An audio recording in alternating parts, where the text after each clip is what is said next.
Hello সবাইকে, আশা করি সবাই ভালো আছো। আমি অনিক রায়, WBCS এক্সিকিউটিভ 2019। তো আজকে একটা বিশেষ কারণে আসা, সেটা হচ্ছে যে তোমাদের অনেকের দিক থেকে অনেক প্রশ্ন আসে। সেই প্রশ্নগুলো বেশ কিছু সাবজেক্ট ওরিয়েন্টেড থাকে, যে কোনো একটা পার্টিকুলার সাবজেক্ট কি করে পড়বো, কি করে মনে থাকবে, কোন সাবজেক্টটা কিভাবে কতবার রিভাইজ করতে হবে, কোন জায়গা থেকে পড়তে হবে, নোটস বানাতে হবে কিনা। তো সেই সব জিনিসপত্র নিয়ে আজকে পার্টিকুলারলি একটা সাবজেক্ট নিয়ে আমি আলোচনা করব। তো সাবজেক্টের মধ্যে আমার যেমন কিছু প্রশ্ন মনে আসে, যে অনেকে জিজ্ঞেস করে যে পলিটি কি করে পড়বো, পলিটির যে আর্টিকেলগুলো আছে সেগুলো কি করে মনে রাখবো, কি করে লিঙ্ক করবো। কোনো একটা নিউজ আর্টিকেল পড়লাম, সেটার সঙ্গে আমরা যে পলিটির বইটা পড়ছি সেটাকে লিঙ্ক কি করবো। এছাড়া সবচেয়ে বেশি প্রশ্ন যেটা আমার কাছে আসে, সেটা আমি দেখেছি ইকোনমিক্স নিয়ে। ইকোনমিক্স নিয়ে প্রত্যেকেরই একটা ভীষণ একটা চিন্তার জায়গা, একটা ভীষণ একটা ডাউটের জায়গা থেকে যায়। মানে এটা সত্যি কথা বলতে, যে ইকোনমিক্স কিন্তু আমার যখন প্রিপারেশন নিচ্ছিলাম, সে আমারও প্রিপারেশনের সময় একটা ভীষণ মানে টাফ বলে মনে হতো। কারণ ইকোনমিক্সটা বেসিক্যালি কি হয়, আমরা তো আমাদের কলেজ লাইফে বা স্কুল লাইফে সেইভাবে ইকোনমিক্স যেহেতু আমরা পড়ি না, তো সেই জন্য কি হয়, যাদের ক্ষেত্রে যারা পড়ে তাদের ঠিক আছে, তাদের ক্ষেত্রে বুঝতে সুবিধা হয়। আমার যেমন ইঞ্জিনিয়ারিং ব্যাকগ্রাউন্ড ছিল, তো ইকোনমিক সেভাবে খুব একটা কাজে লাগেনি।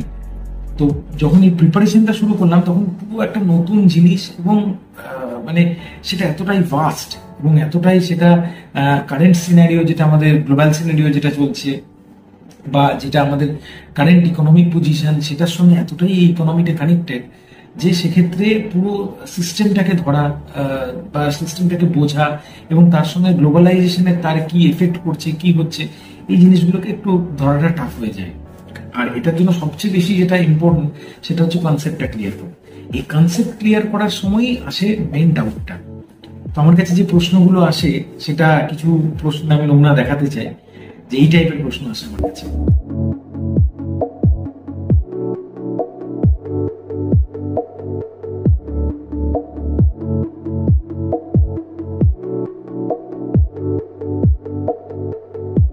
আমি যখন প্রিপারেশন নিতাম, তখন কিন্তু আমাদের বই বলতে অ্যাভেলেবেল ছিল হচ্ছে রমেশ সিং স্যারের একটা বই ছিল।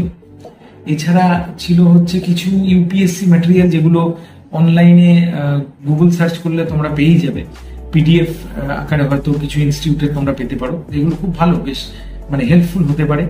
এছাড়া কিছু ইউটিউব চ্যানেল, যেমন আমি 2-4টা চ্যানেলের নাম বলতে পারি যেগুলো থেকে আমি হেল্প পেয়েছি, সেটা হচ্ছে রুরাল ইকোনমিক্স, এছাড়া ছিল নিউ আইএস, এছাড়া ছিল স্টাডি আইকিউ। তো এই চ্যানেলগুলো থেকে ইকোনমিক্সের যে ডিসকাশনগুলো হয়, বা চ্যাপ্টার ওয়াইজ যে ভিডিওগুলো করা থাকে, এগুলো থেকে ভীষণ হেল্প আমি পেয়েছিলাম সেই সময়।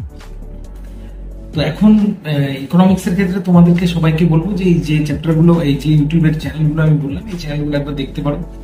তো যে কোনো সাবজেক্ট শুরু করার আগে, সেটা ইকোনমি হোক বা পলিটি হোক, আমাদের সবার আগে ক্লিয়ার করতে হবে যে আমাদের সিলেবাসে কি আছে।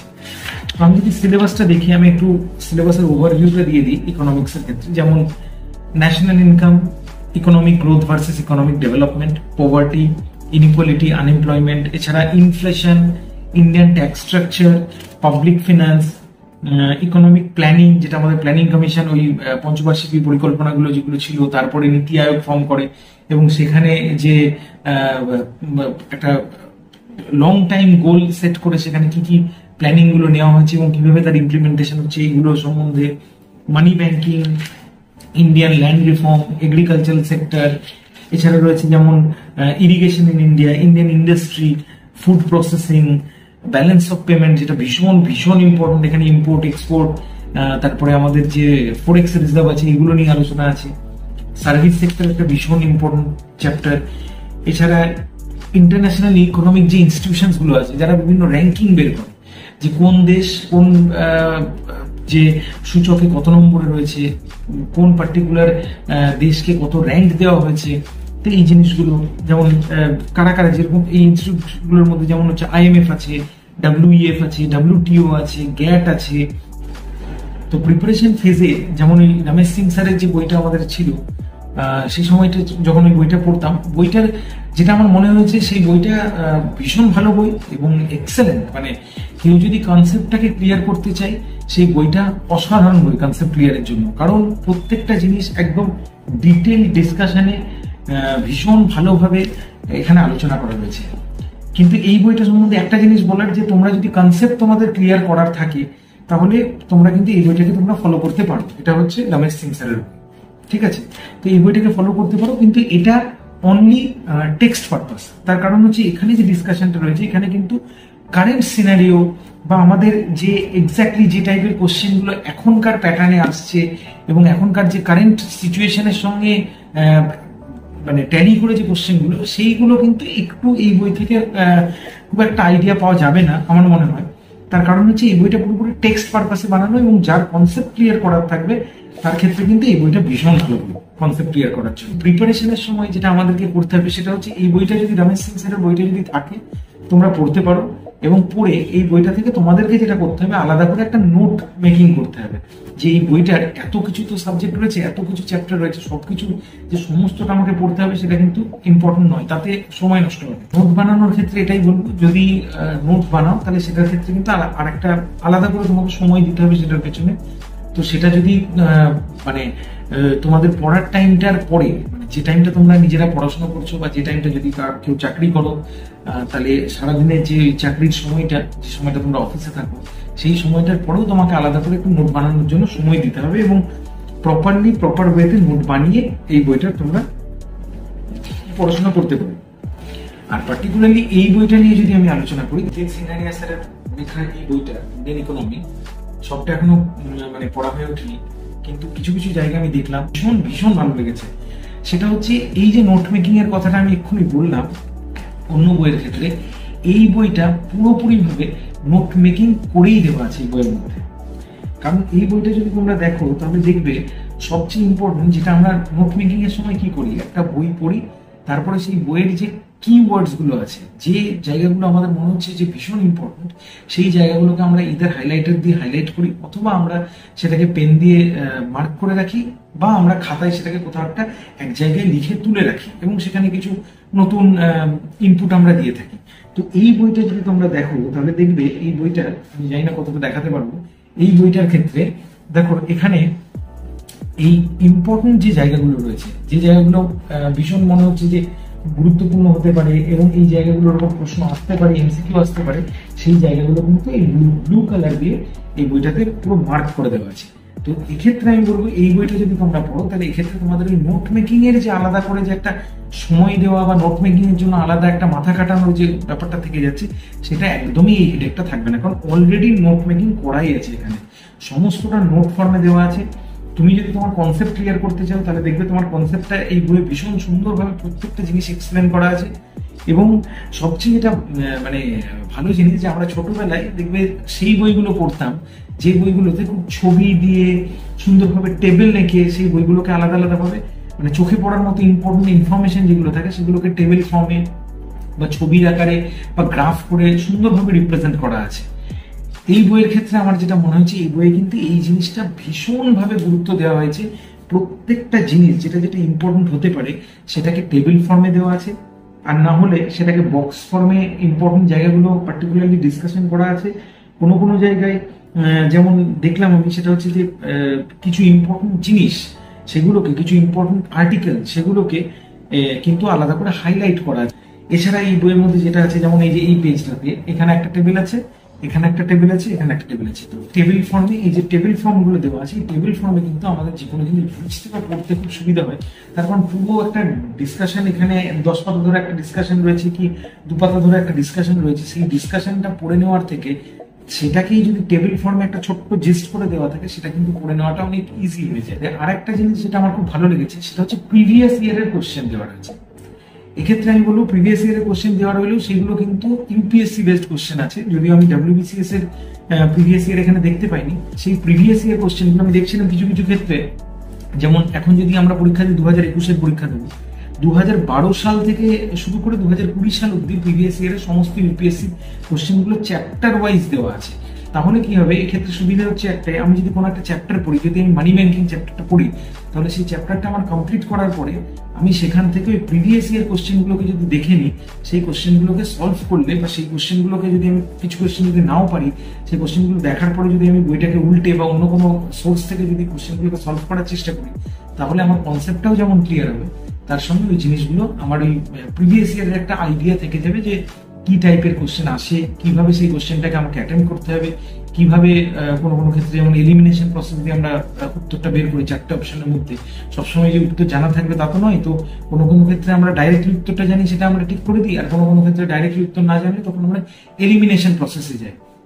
তো সেই এলিমিনেশন প্রসেস, সেই জিনিসগুলোই আমরা যদি প্রিভিয়াস ইয়ার একটু নাড়াঘাটা করি তাহলে সেক্ষেত্রে কিন্তু খুব উপকার হবে। আচ্ছা, আরেকটা জিনিস যেটা বলার সেটা হচ্ছে যে ইকোনমির ক্ষেত্রে যেটা একটা প্রশ্ন প্রত্যেকের মনে থাকে, এবং আমি এই প্রশ্নটা বহুবার পেয়েছি, সেটা হচ্ছে যে কারেন্ট অ্যাফেয়ারটাকে আমি কি করে করবো ইকোনমির।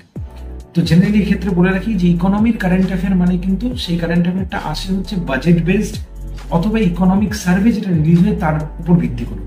তো বাজেট ভীষণ একটা মানে ভলিউমিনাস থিং, এবং ইকোনমিক সার্ভেটাও তাই। কারণ ইকোনমিক সার্ভে যখন রিলিজ করা হয় বা বাজেট যখন পাবলিশ করা হয়, সেটা ভীষণ একটা মানে বড় আকারে সেটাকে করা হয়।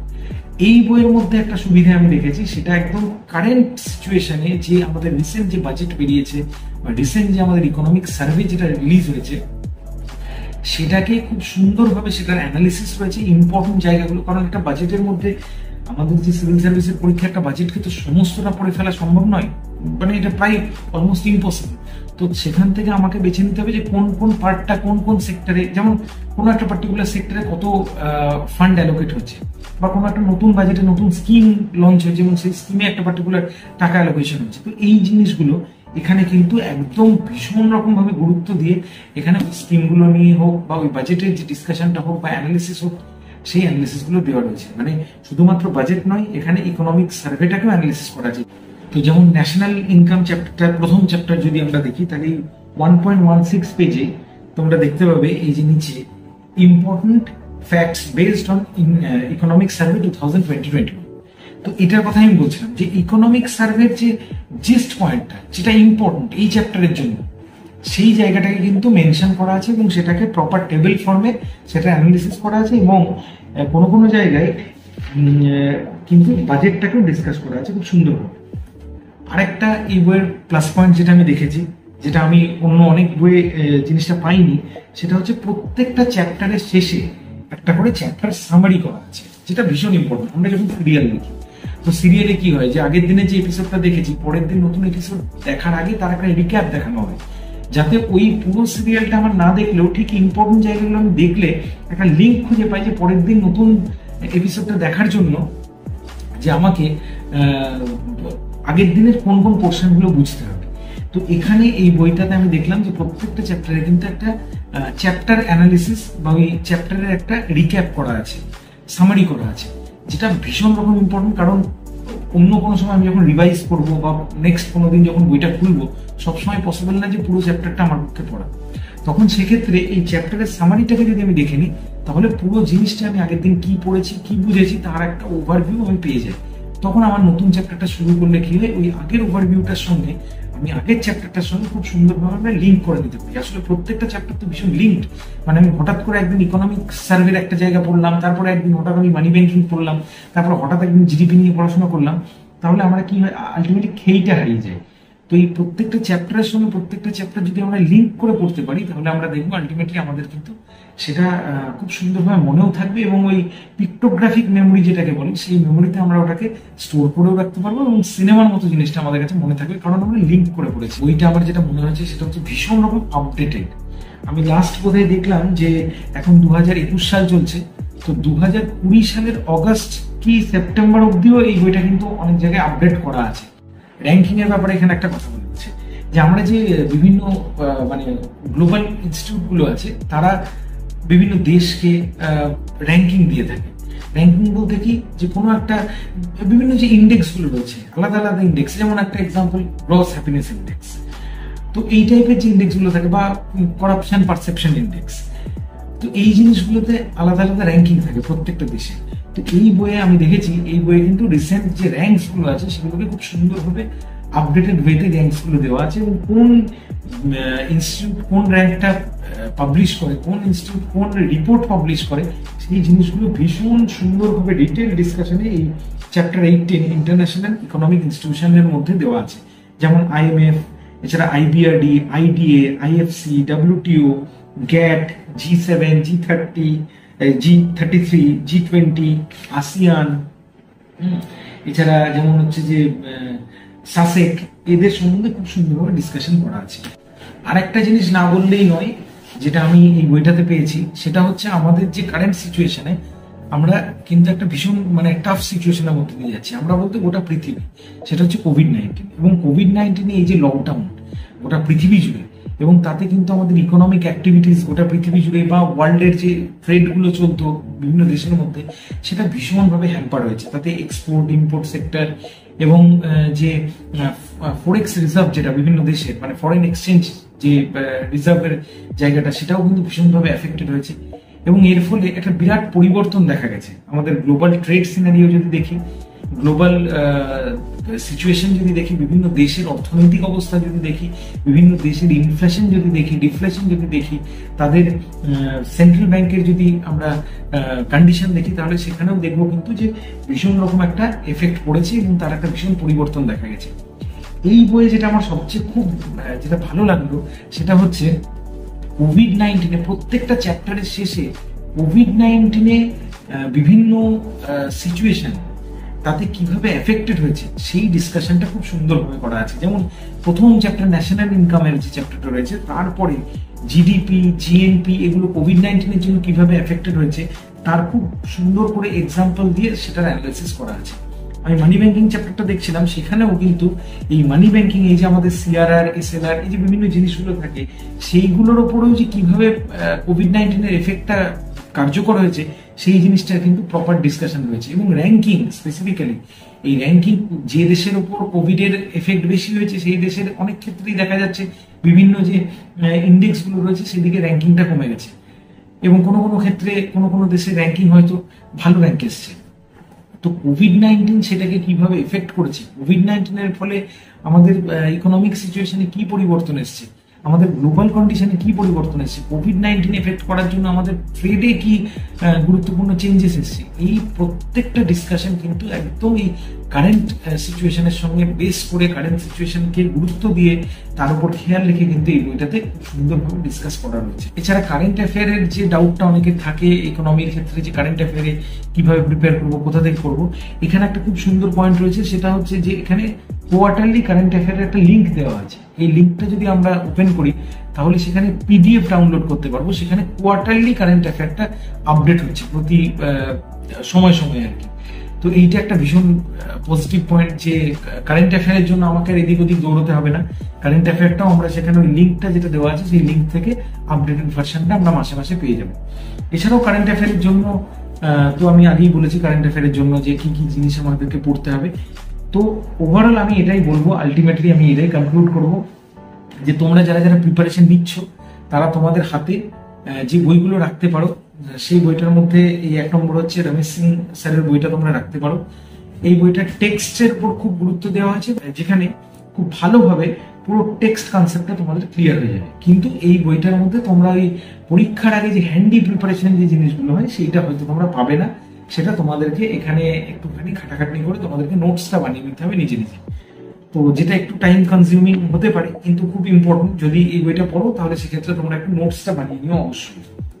আর এই বইটার ক্ষেত্রে আমি এটাই বলবো যে এই বইটা তো মানে শুধুমাত্র টেক্সটটাকে নয়, এই বইটা নোট ফরমেশনে দেওয়া আছে, নোট আকারে দেওয়া আছে। This book is just excellent, মানে ভীষণ সুন্দর। এবং শুধুমাত্র ইউপিএসসির পরীক্ষা নয়, এটা ডব্লিউবিসিএস এবং সিভিল সার্ভিস রিলেটেড বা আমাদের অন্যান্য যে সমস্ত পরীক্ষা হয় সেই সমস্ত পরীক্ষার যে ইকোনমির পার্টটা রয়েছে, সেই ইকোনমির পার্টটাই যদি ভালোভাবে প্রিপারেশন নিতে হয়, যদি একটু নিজেকে স্ট্রেনথেন করতে হয়, আমার মনে হয় এই বইটার কোনো মানে একম বা দ্বিতীয়ম আর কি বলাই চলে। তো বইটা নিয়ে আর একটা ভীষণ স্পেসিফিক জিনিস আমার বলার আছে, যেটা আমার নিজের খুব ভালো লেগেছে, সেটা হচ্ছে বইয়ের মধ্যে এই লাস্টে ইউনিয়ন বাজেট 21-22 এই বাজেটের পুরো জিনিসটা জিস্ট আকারে খুব সুন্দর একদম কালার্ড পেজে দেওয়া আছে। এইটা ভীষণ সুন্দর লেগেছে। এবং এখানে যেমন health and wellbeing, physical and financial capital, infrastructure, inclusive development for aspirational India, তো এইভাবে যে 6 pillar of union budget 2021 and 22 সেই 6 পিলার ছবির আকারে দেওয়া রয়েছে, এবং প্রত্যেকটা এই যে পিলার, সেই পিলারগুলোর উপর কোথায় কি খরচা হয়েছে, কোথায় কি কি স্টেপ নেওয়া হয়েছে, কোথাও কোনো নতুন স্কিমস লঞ্চ হয়েছে কিনা, এবং সেইগুলোর কি কি মেজারমেন্ট নেওয়া হয়েছে, কোথায় কোন খাতে কত টাকা বরাদ্দ করা হয়েছে, এই জিনিসটা পুরো সুন্দর একটা জিস্টের আকারে ছবির মতো করে দেওয়া রয়েছে, যেটা আমাদের ভীষণ হেল্প করবে প্রিপারেশনের সময়, কারণ পুরো জিনিসটা আমি একটা টেবিল ফরম্যাটে পেয়ে যাচ্ছি। এখানে আরেকটা জিনিস যেটা আছে সেটা হচ্ছে যে অ্যাডিশনাল লার্নিং রিসোর্সেস, এখানে একটা কিউআর কোড দেওয়া আছে। এই কিউআর কোডটাকে যদি আমরা স্ক্যান করি তাহলে সেক্ষেত্রে এই বাজেটেরই আরো কিছু অ্যাডিশনাল ইনফরমেশন, যেটা এখানে এই পেজটার মধ্যে দেওয়া সম্ভব হয়নি, এর বাইরেও আরো অনেক কিছু ডিসকাশন রয়েছে, সেটা এই কিউআর কোডের মধ্যে আমরা পেয়ে যাবো।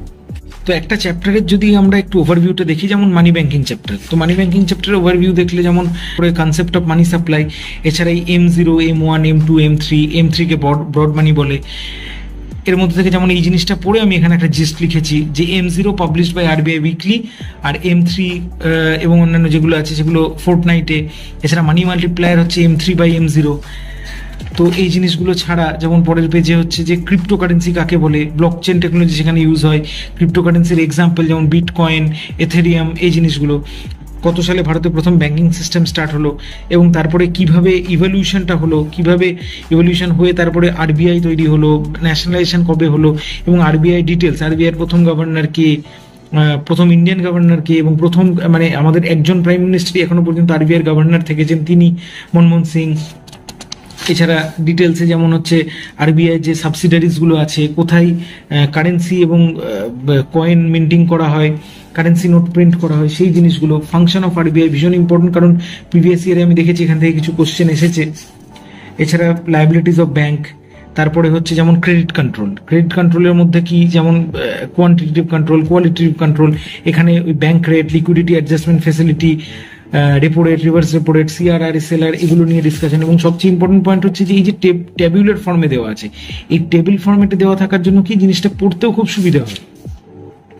এছাড়া এখানে যেমন কোথায় কখন কবে CRR কি হয়েছিল, এবং এই যে কোভিড-19 এফেক্টে কি হয়েছে সেই জিনিসটার ডিসকাশন রয়েছে। এখানেও যেমন কোভিড-19 এফেক্টের জন্য কি হয়েছে, CRR, SLR নিয়ে ডিসকাশন আছে।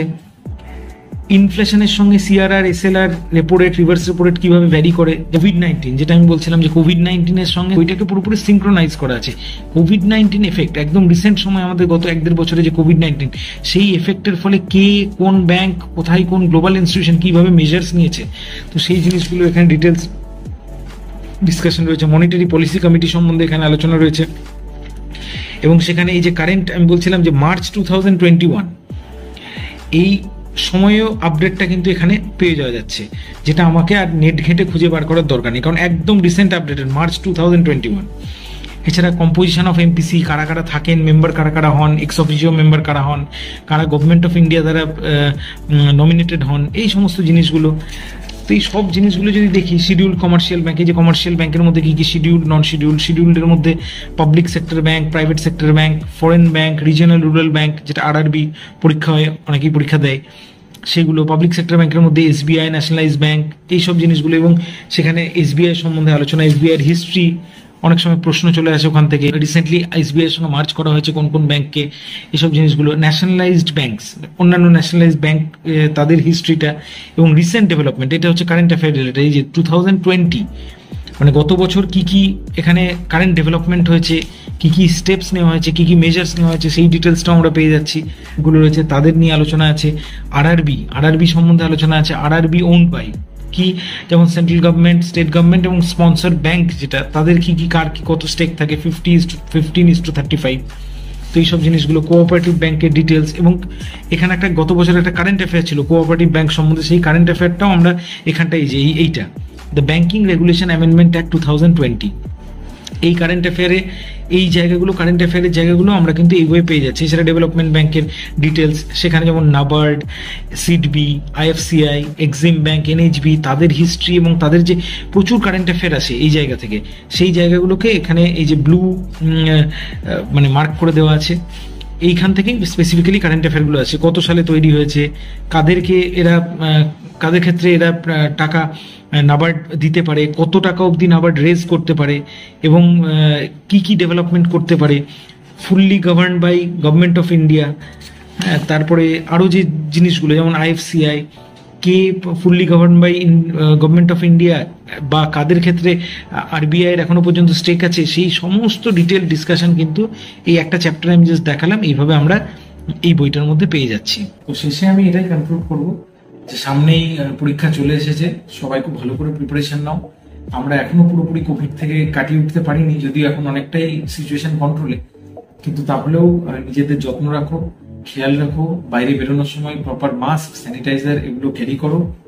সারাদিনে যতটা পারছো নিজেরা পড়াশোনার জন্য সময় দাও এবং খুব এফেক্টিভ ম্যানারে খুব স্মার্ট ওয়ার্ক করে প্রিপারেশনটা নেওয়ার চেষ্টা করো। আগামীর জন্য অনেক অনেক শুভেচ্ছা রইলো, অনেক অনেক ভালোবাসা রইলো। প্রত্যেকে খুব ভালোভাবে পড়াশোনা করো এবং ওই শেষে যেটা আমি বলি, চাই মানে চাই, ভেবে ফেলেছি মানে করতেই হবে। যাই হোক, অল দ্য ভেরি বেস্ট, খুব ভালো থাকো, ভালোভাবে প্রিপারেশন নাও। টাটা।